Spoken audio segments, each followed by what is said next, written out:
activities officers, that includes me, nag-celebrate sa July sa mga adlaw nga tawhan.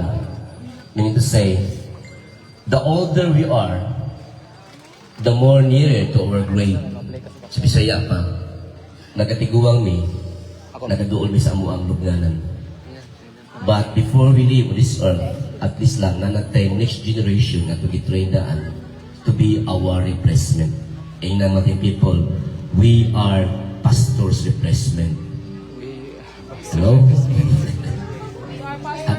Hadlok mo, pastor? Okay. We should be excited to be a pastor, kaya ano man. When God is on our side, although we are not exempted to trials and tribulation, but when God favors our life, God allows some circumstances, persecution along the way. Pero the favor of God, the grace of God, is sufficient enough to all our needs. Ato pakpakan ng Ginoo na igsoon. Hallelujah. Hallelujah. As I said, the older I am, the nearer to my grave. That's why I have to make some sort of friendship. Akong edad hapit na mo senior citizen. Ako na siya -10. Everybody say -10. -10. So, atong -10 ang now ni Pastor on this situation. Okay.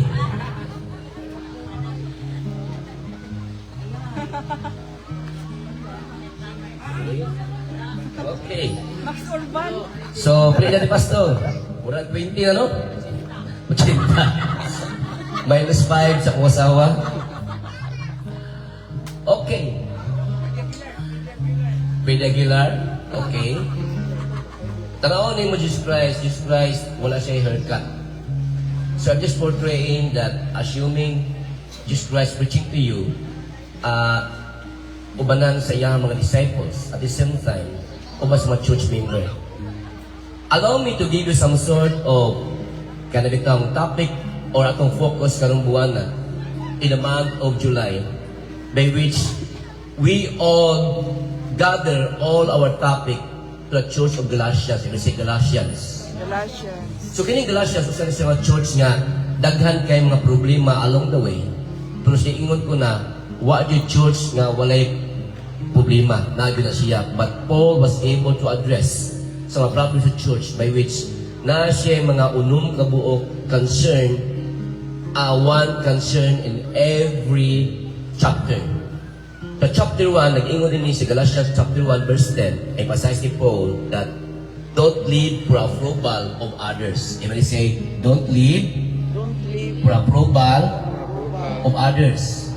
Now, ingon ko na nila, many times your sacrum interpretation by which ang kagabuhaton is what could people say. Sa matanon pa, what is popular, matubuhaton. Sometimes, kung siya matuang mga kanang Christian ways, ikaw na to. Pero God never compromised because we stand that Jesus Christ is same yesterday, today, and forever. And Jesus Christ never changed. Everybody say never changed. Never change. The next topic may so on is in Galatians chapter 2 verse 20. You are not defined by your past. Everybody say you are not defined You are not defined by by your your past. Not everybody here are proud of their past. A lot of us, we have a vast experience in our life by which siguro uban ninyo man heron, labi na nagtanaw o namati ng mga mensahe ron. Siguro yung life sa una, murag na mo sa mga kinabuhi nga puros bisyo. You think that pinagi sa mga bisyo, you enjoy the pleasures of this earth. But I would like to give you some sort of reality. May enjoy tuod mo, pero na ako'y hatang enjoyment by which it not only temporary, but it will give us eternity. Kung mag-inom-inom ta, mag-drugs ta, or pleasure this earth, siguro ang imong enjoyment is just only mga 2 to 3 hours. After that one, we will face consequences. Just like credit card, you enjoy today, and you suffer tomorrow. And the third na ito nga emphasis is nag-ingon din which ako topic karon, your worth is in Christ. If you say your worth is in Christ. Muna sa emphasize na chapter 3 verse 29 sa book of Galatians. And then by next Sunday, Brother A would like to share this one. Sa chapter 4, naging diyan na, you are no longer a slave, but you are now a child of God. So, mean to say, tanan di ay na opportunity na imong anak sa Diyos. Sa tuon, ug imong naw, murag kag naw demonyo, kailan ka nako, matignaw, and so forth. Pero, in the eyes of God, you are special. In the eyes of God, everybody's giving a chance na maluwas. Siguro, na uban nga niya nga, gifted, gwapo ka, yung kalibutan na, puri kamatay ni mo. Kung tuparong ni mo ang atong makalabira, di same na gyapon. So, kinatong nanaw is temporary, but the most important is, we are no longer kanibitang sakon to the expectation ng kalibutan na. Because our worth is in Christ. Sa Bisaya pa, ang atong bili, anaa ni Ginoong Hesus.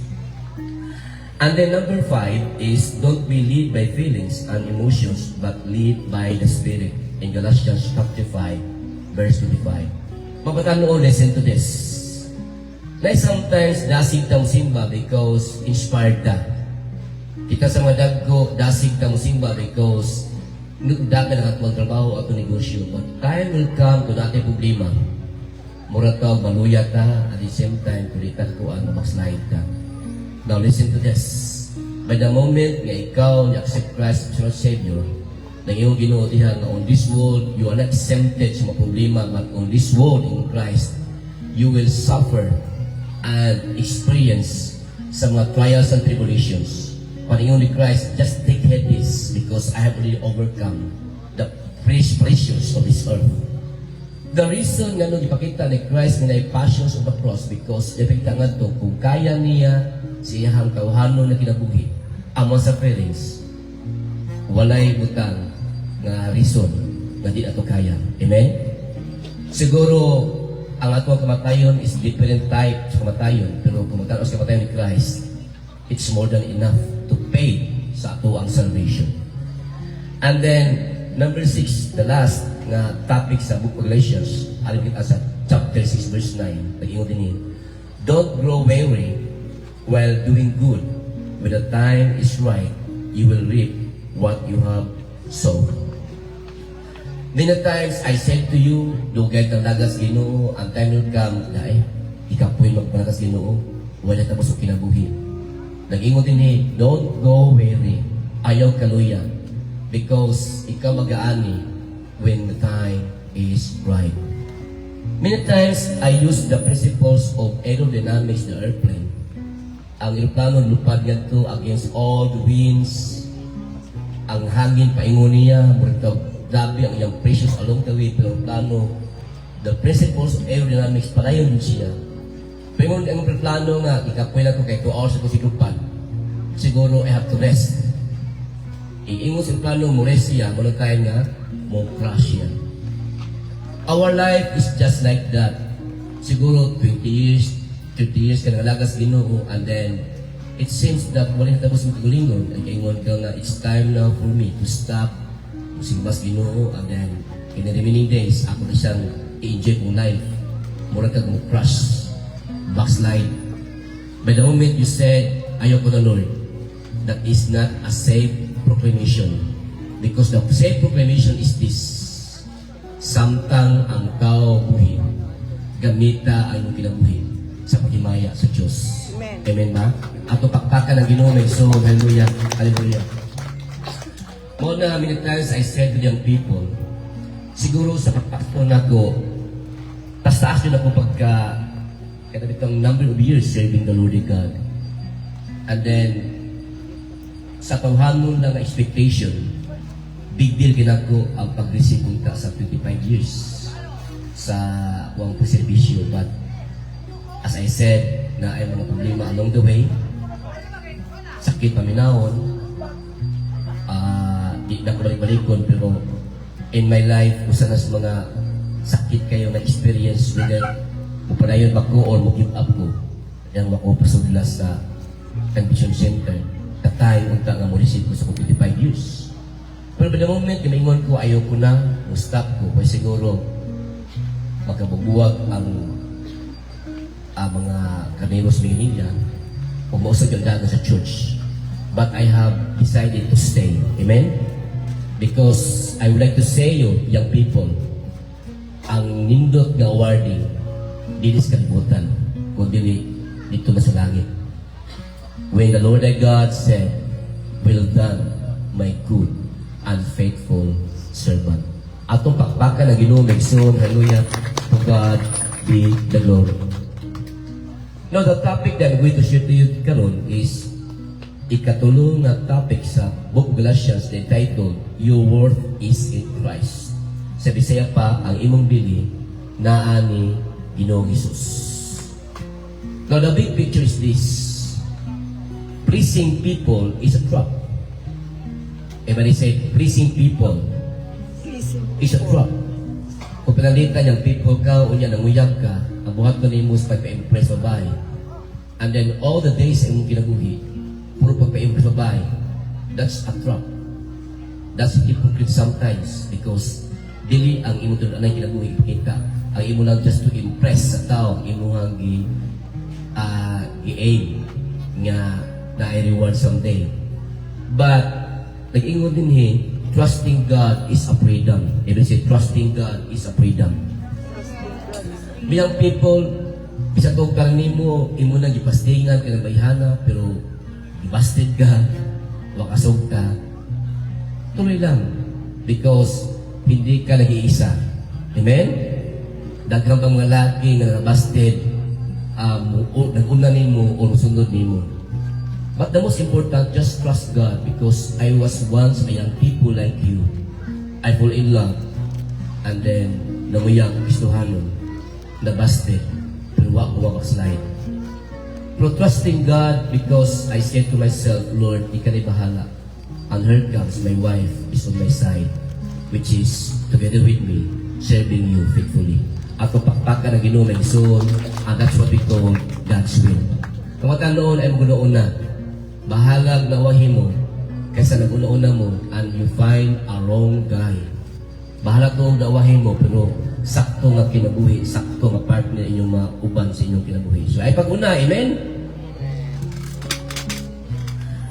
Nag-ingon din sa Galatians chapter 3 verse 27. For all of you who were baptized into Christ have clothed yourself with Christ.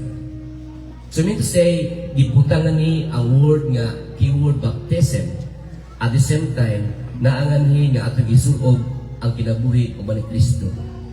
For all of you, tanan, babae na laki, who were baptized. Now, kinsa man nyo din kamagtagon, pop up baptismuhi, raise your hands. Okay? Thank you. Na ay iskamot, so mean to say, I'm not going to force you, pero ako na is-train na ninyo.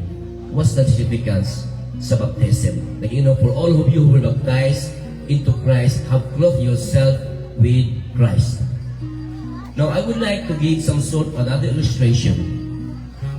I'm wearing now a black t-shirt because ato gisulob ang atong pagka-Adamic nga kiniiya. For all have seen, I'm sure that the glory of God, it doesn't mean nga pastor ko, di ko makasagya po ko, so mali ako sulob ron. Makasala ako uban din ninyo. But by the moment I submit myself to Christ, dunay pagtuo ni Jesus Christ, and then nagpabautismo, my life is now changed. Nag-ingon din you are now clothed yourself with Christ. So, inaanitin yung kinabuhi nga medyo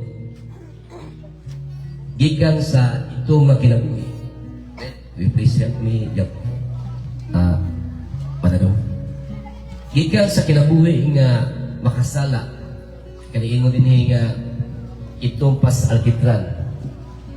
By the moment I submit my life to Christ, Christ now clothed His precious blood upon my life. Ang akong pagkapakasala na pagyapon sa sud, pero gitabunan ako sa dugo ni Kristo. Mean to say, it's up to me whether akong balikan ako pagkakasala or ako na siyang ipakinabuhi ang kining bagong kinabuhi as a new creation by God. By the moment nga isuoban ako sa dugo ni Kristo, kabiling dugo, is the blood of Christ now covered my sins. Ang baptism sa Katolika, ang mga bata gagmay, baptismuhan sila because their belief is this. Ang bata ng mga tao na sila'y salang pangalundon. Ibig sabihin, salang pangalundon. Unsa man ang salang pangalundon, pastor? Ang salang pangalundon, mo na siya sala na nahimo na di iba, by which ato na inherit. Kaya makasala ato ginikanan. Siyempre, ang anak, makasala sa. And that is part of the second sacraments sa Katolikuta. We don't argue that one. Pero ang ako din is this. Si Kristo may sa wala. Wala. So wala siya sa lahat ng London. Pero why is it that si Christ wala mabaptismo sa mga bata?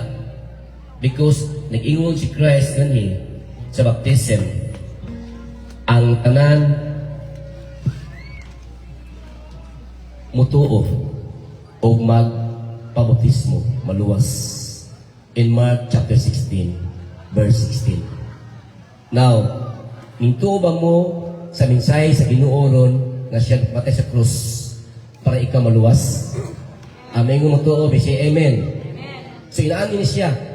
Ipamatas Ginoo, unya nanangan niya ang iyang dugo, itabo na to. Pero ingon mo din di lang igo nga mutuo ka, kinahanglan nga mutuo ka o magpa-bautismo. Meaning to say, next time na nalituo ka pero you are not complete, incomplete ka. Meaning to say, silyuhi ang imuhang pagtuo, pinaagis pag-submit sa bautismo. Si Christ, kinahanglan ba mag-bautismo? No. Because, what is that? Pwede mo si Christ nga, I came to this earth not to change the law, but to perfect the law. Kung ikaw di perfect, kaya nga naman, nakipagtuo pero maluwas, incomplete ka, gusto ni Kristo nga, ikaw, ako, mo follow niya, isa ko siya sa still mo submit na sa baptism. So, by the moment kita mabaptize ka, isilyuhan ka, just like Christ, ni-submit ka sa atuang Diyos Amahan o sa atuang pagtuo. Inward decision, which is outward appearance sa uban, nga ikaw, new creation, silyado na sa dugo ni Kristo. Ato pakpakan ang Ginoo may suwag, hallelujah. Now, going back to the Great Commission, naging Ginoo, go and preach the word. Before ka nag-inursol, is there somebody out there na nagsangyaw sa pulos Ginoo? Sure, lagi na. Baging sino ka man, ang Ginoo mo gamit ng tao para ikaw makadungos sa pulos Ginoo. Sa tawag people ka, way klaro, panimo ay muntay na cellphone, sige. Pero ang Ginoo mo gamit ng tao para ikaw ma-reach out siyang pulong. But the moment you hear the word of God, the conviction is there, and then repentance will follow. Nag-ingon ng Ginoo, go and preach the word, and make disciples, and baptize them in the Father, of the Son, of the Holy Spirit. Now look the pattern ni Christ. Nag-una si John the Baptist, wala sa baptismo sa kanilitang balang spirito, pero iyan ito is baptismo siya pinaagi sa repentance. Because by the moment gana ay makadungog sa pulong ni John the Baptist, sila mag-inulsol. After that one, na ay baptismo. Pakitabo. Now karon, dugay na sa panahon, nga ikaw nakadungog sa pulos Ginoo. Dugay na panahon, ikaw na-convicted, ikaw makasala. And then right now, nakaingon ka, I decided to follow Jesus. No turning back because gusto ko maluwas. Kaya ingon ang Marcos 16:6, ang kanang mutuo o magbaptismo maluwas. Kisa gusto maluwas, raise your hands. Okay. Andi gusto maluwas, mabiling nga ni sa rapture, inyo na kulabara, ipanahon sa rapture. Basta ako ato sa langit. Praise God. Nag-ingon din the big idea is being a Christian isn't adding Jesus to your life, but it is finding your new identity in Christ and living for Him. It will say, living for Him. Once you decided to follow Jesus, living for Him, ang kining imuhang sinner nature, kining imong pagkaitom na sinina, mo ni imuhang inner circle or inner life, sinful nature, o kini siyang kinabuhi nga Christian life, mag-struggle na within. So kinahanglan nga naadyo kay imuhang padaogon. Kung ganahan ka mudaog ang demonyo sa imong kinabuhi yang people, hala, pag-inom ka, hala, mag-drugs ka, hala, ma-enjoy ka sa place of this earth. Mean to say, atong gihaw as ang gibayan ni Christ sa imong kinabuhi. Pat gusto ka nga kung palitan kung imong dugawon, matumbanon niya. Ang kini siyang bag-ong sinina na gitabo ni Kristo, mo na imong ipakita sa mga tao nga, Brad, sukad karon, di na ko mainom sa alak. Ako inom nun, kaya yung pure yung tubig, o di na ko mainom para pahubog. Kaya nga naman, I am now a new creation. Sa una ba, sugarol ko, pero karon, di na ko sugal because I am now a new creation. Hindi say, imo nang gitabunan totally ang imong kasala because you are now a new creation. At this juncture, may request ng people to please Herod.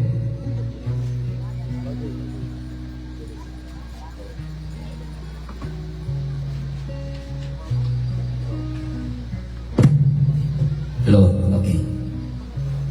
So once you submit now in baptism, you are now showing the world that you are now born again. Inside of you, na ito ang kinabuhi, God's side and the devil's side. Muna makita sa mga tao kung nabay changes along the way. Kaya naman, pwede ka magbaptismo ron, at the same time, ugma, pwede ka balik ka sala. But what I'm going to do is this. By the moment you submit to baptism, ang imong life inaani na. Limpyo na siya. No spot, no wrinkles. Pero by the moment na kasala ka, sayang ang imong pagputi. Because ang makita sa mga tao, ang mancha sa imong kagalingon. Apa lagi tayo man na nga, di ba kayo makasa, di po ka. Lagi po na yung mga putik-putik-putik na yung mga mansa. Tingin si Christ nga, when time comes in Ana, just confess to me in 1 John chapter 1 verse 9. If you confess to me all your sins, I am faithful enough to forgive all your sins and trespasses. So, usa lang hinalan is from the heart to your mouth. By the moment you mapiksan sa itum o mansahan, just confess right away. Ayaw tuguti nga paabtab rin mo this year. Right away, repent. Because, i-maintain mo ang imong Kristohanon na kinabuhi nga putli, atubangan sa uban o atubangan sa Diyos. Ato pakpakan na Ginoo na Isus. Hallelujah. Hallelujah. Hallelujah.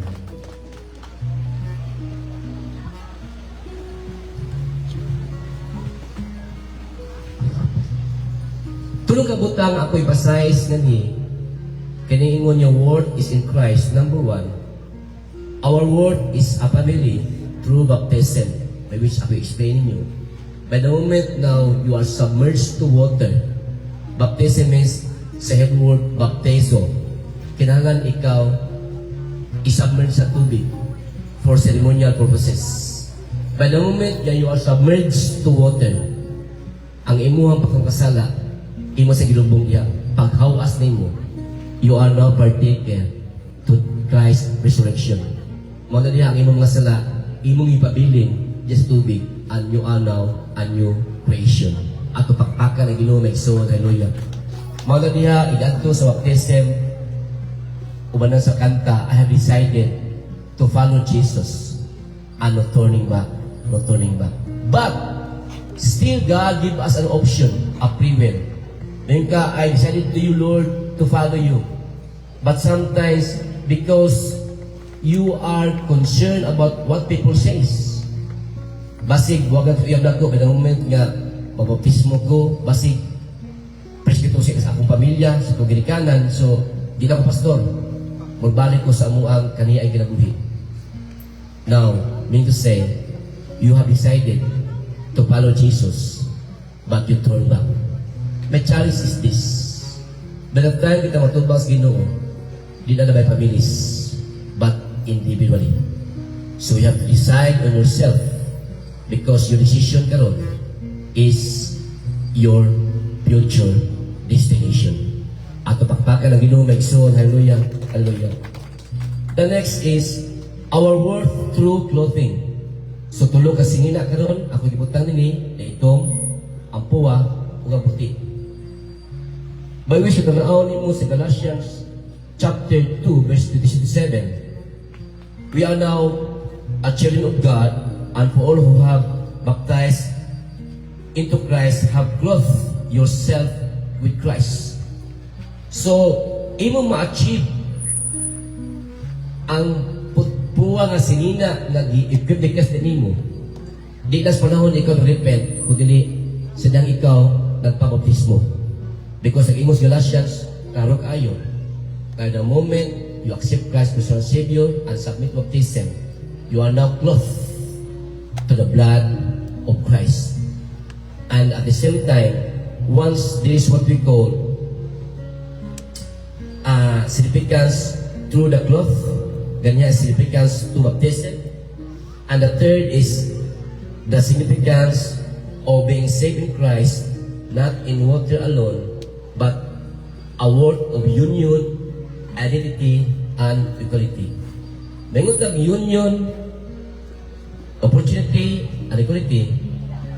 By the moment ikaw baptismo, you are now called a child of God. Amen? Naitay man ang ikaw tuos Ginoo, pero dili ka anak sa Ginoo. At this juncture, may request kay, come on, Kay. Kay, come on, Kay. Come on, Kay. And then, may request Sarah. Sarah, please come over here. Kasubak, kisa may lang diya. Ay lang si Chantal. Chantal, ali. Come here. Ali. Ali. Come here, come here. Come here, harap, harap, Chantal. Okay. Assuming the two of them nag-text, Pastor Richard, muuban mi sa church outing sa Dumanhog, wa mi pretty. Nag-ingon man ka ang mga wanggits na o mga indigenous species musakay sa poster. Kami mayang people, musakay lang mi sa bus, mag-commute mi. So, mangayo mi o kwarta. Okay, here comes the situation. The same text ni Kay, the same text ni Chantal. If I have 1,000, sa taga-anak ko, who do you think taga ko? Si Chantal, si Kay? Si Sharon? Usa lang. Ha? Unsa ni si Chantal? Dos lugar dili. Dool, oh. Lain si Kay. May panahon nga, kining 1,000, dakog chances ang 1,000 ako yung tingin kay, kasi kay akong anak. It might be ko Chantal, de Chantal. Dool to brad ikaw kay kwata. Or dool kas papa ni mo dahil kay, kay papa. Sige ka akong anak, mo taga na 1,000, imo na kay, may bawian. Thank you. Okay. Sure. Okay. Now, what's the moral of the story? Kinahanglan nga para doon kasdugan sa amahan, kinahanglan ikaw i-acknowledge ka iyang anak. Pero sa life ni Christ, regardless si Chantal, di anak nako, nag-ingon si Ginoong Hesus sa tuglain ng amahan, by the moment na ikaw nabaptismo, isabit nako, nag-ingon ng sulatan, you are now a child of God. Chantal, please come over here. Chantal, come over here. Ano.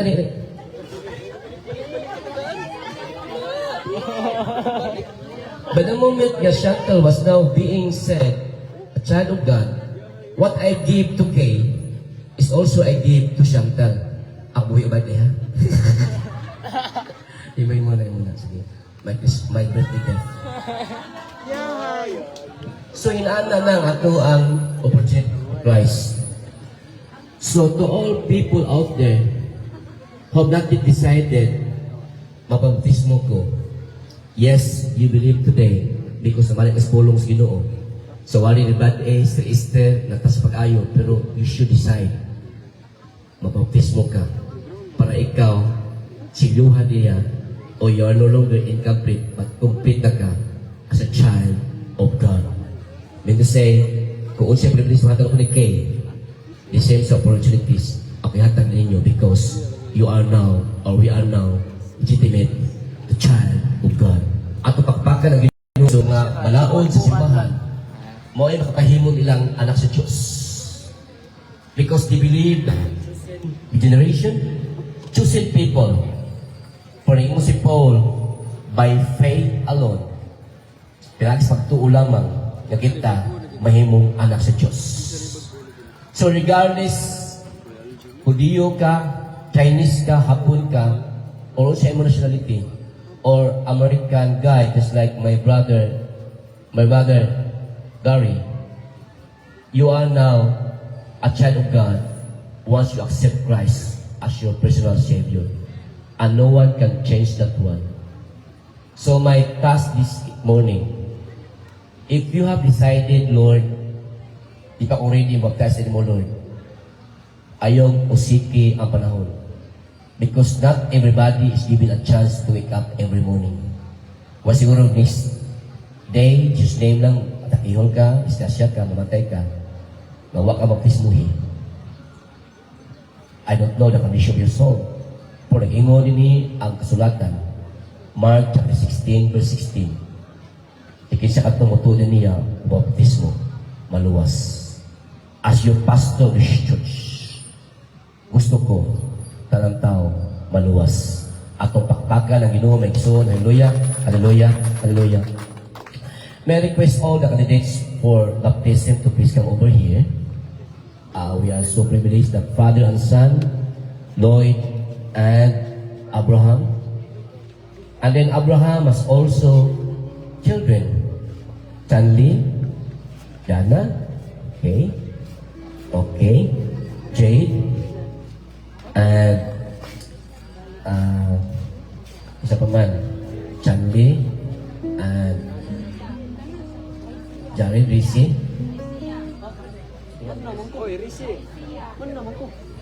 Isaiah, saya beranda saya. Isaiah, and also we have Kailan, or somebody out there na gusto pa mo pa baptismo karon. It's time for you to make decision today. Ayaw kahadlok, because the heaven rejoice on your decision today. Anyone out there na gusto pa magpabaptismo? May I request the congregation to please stand up? And then, atong ilihas kung kamot yung nila. Barang dong. Because as I said, in the decision that they made today, Ayaw katong they will proclaim as a child, legitimate child of God. worship. Gawas nga din sila complete. They are not entitled to make some communion because they are now proclaimed as authentic church member, ang child of God, o ang ilang kinabuhi, ikumpleto na ang ilang kaluwasan. Shall we extend our hands na nila? And then, let's pray. Our most gracious and Heavenly Father, thank you, Lord, for the decisions ilang gihimo karon. Truly, that is the greatest decision ilang gihimo sa ilang kinabuhi. Nagingon ang pulong sa Diyos, imong pulong, o sa lang kalag na maduol kanimo. The heavens rejoice. Karon, Lord, is more than one, but a lot of them, mean to say, nagpista ang langit karon tungod silang kinabuhi. And from now, from this day forward, I proclaim now, you are now a church member, children of God, at the same time, kumplito na o God ang ilang kaluwasan. Night time, O God, ang dying thief nga imong giluwas na nasa cross.